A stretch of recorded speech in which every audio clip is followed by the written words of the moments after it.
we're going to be talking about one of the biggest features, pipelines and CRMs of GHL.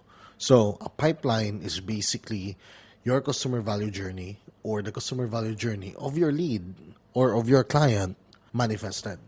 So from the leftmost to the rightmost. Leftmost meaning that's where the pipeline started.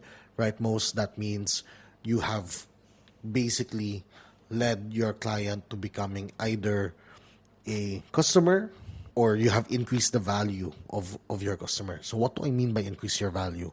So there are leads, there are warm customers, people who know you, your brand, people who are already on your list but have not bought yet. And then there are hot customers where they have bought something from you, but maybe they're not the best yet. They have only bought the entry level product of the business that you're helping or your business. Then there are customers that are beyond that. These are customers that have bought your level 1, level 2, level 3, level 4 programs. And they've gone beyond and they love you so much they start advocating for you. They start promoting you and getting more other customers to join in on the fray.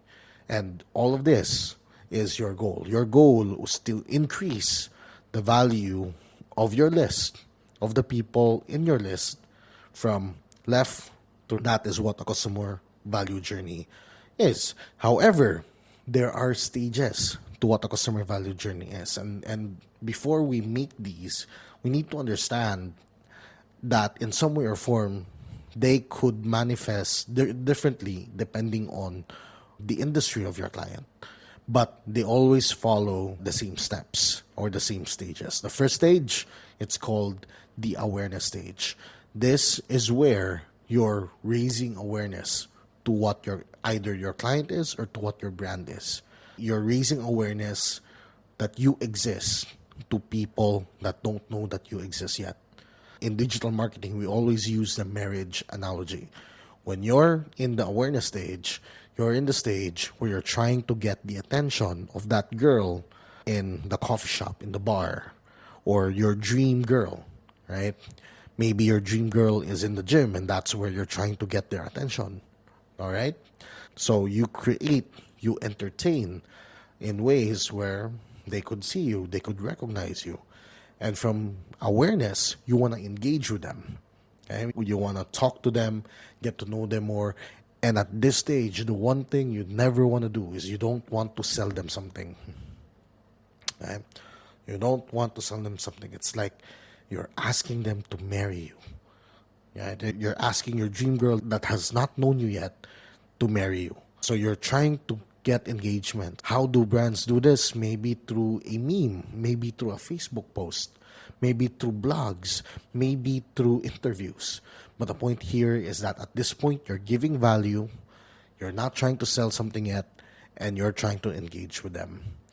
From here on out, once they've earned a little bit of your trust, is the subscribe stage. The subscribe stage is where you add them to your list, maybe through lead magnets.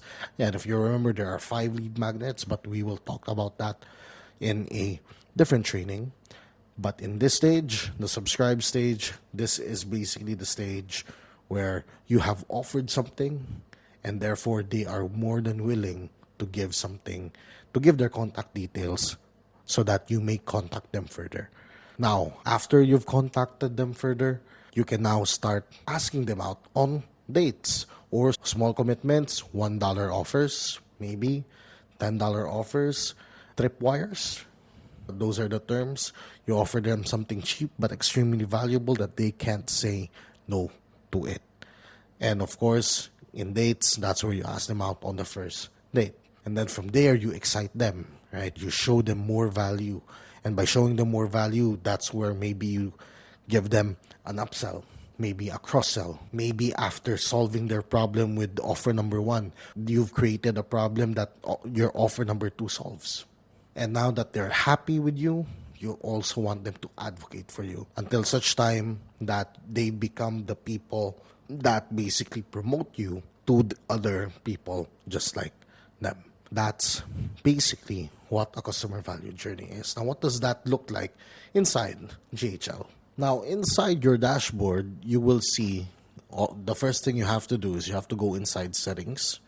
And this is one of the first things I like to do, because by creating the pipeline first, you now then create the space of goals in your campaigns. You're setting goals by creating the pipeline first. So, again, just go to settings, click on pipeline, and then create new pipeline. And I'll just call this discovery call, for example. The awareness stage and the engagement stage not necessarily happen here. As you notice that the first stage is actually the conversion stage. So I would just call this new lead. That means they have either given their consent to being marketed to. That's why they're in this stage. So where does the first and second stage happen? It happens in either your social media or on your website. Okay? You either in your blogs or your social media. So traffic. You have to have a team that's helping you generate traffic. But again, you can't really have that until you finish the customer value journey. All right, so what's the next step? They've become leads and we want to convert them. I would say these guys have booked an appointment. So that's our tripwire, booking an appointment. And then after they booked an appointment, maybe we had a one-time offer page. Oh, hey, this is a discovery call, and let's call it tarot reading. Booked an appointment for a free tarot reading. And we're going to give you a free tarot reading, but on the thank you page, it's going to say, hey, here's what you need to prepare for your tarot reading. Maybe you need to cleanse yourself or protect yourself from negative energies before you go cleansing. So maybe, let's say you need these crystals for you. You can even say upsell number 2 could even be, oh, maybe you need these Himalayan salts and all of that. Okay.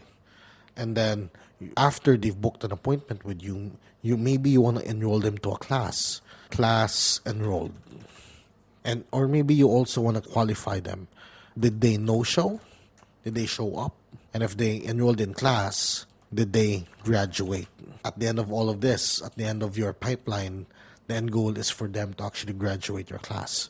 This is the pipeline. You just click save. And from there on out, it will now appear inside opportunities, discovery call. All right, this is the discovery call. And I will show you guys, this is how you manually make opportunities. I will make one here. I will just name him testing, test@email.com, test, create new contact, test@email.com. And then this guy won't have a phone number. So click create. As you can see, there are tags already that I actually didn't want, but they're there. Now the lead is inside the opportunity. Let's say this is the lead that gave you permission or consent to contact them further, right? Because they opted into your lead magnet. So if you click on here, view conversations, you can see the conversations of the lead that you guys have. You can also add an appointment through here. You can add notes. You can even add tasks and assign these to different users on your page. Now from here, let's say this lead booked an appointment, so you can just move them over to the next step. And let's say this lead did buy crystals, you can just move them over to this step. What if they no-showed? You can just move them over to this step. What if they no-showed but they enrolled in class? You can move them over here. And if they didn't graduate, well, you can wait till they graduate when you move. Or what if they no-showed and you lost a sale? So you can just move them to lost or abandoned. Or one means that they've enrolled and you can just move them here because now they have value. So you can just move them to lost and you don't have to worry about them ever again and all of that. That's how you use opportunities. And of course, you can also filter based on different things. You can filter based on owner, who owns the lead that was assigned to this. What type of campaign do they have? What their lead value is. Is the lead lost? Is the lead won? You can also filter by that. And of course, additional information if you want to see task notes or calendar events without having to click on the lead, you can also toggle that over there. So that's how you use the pipeline.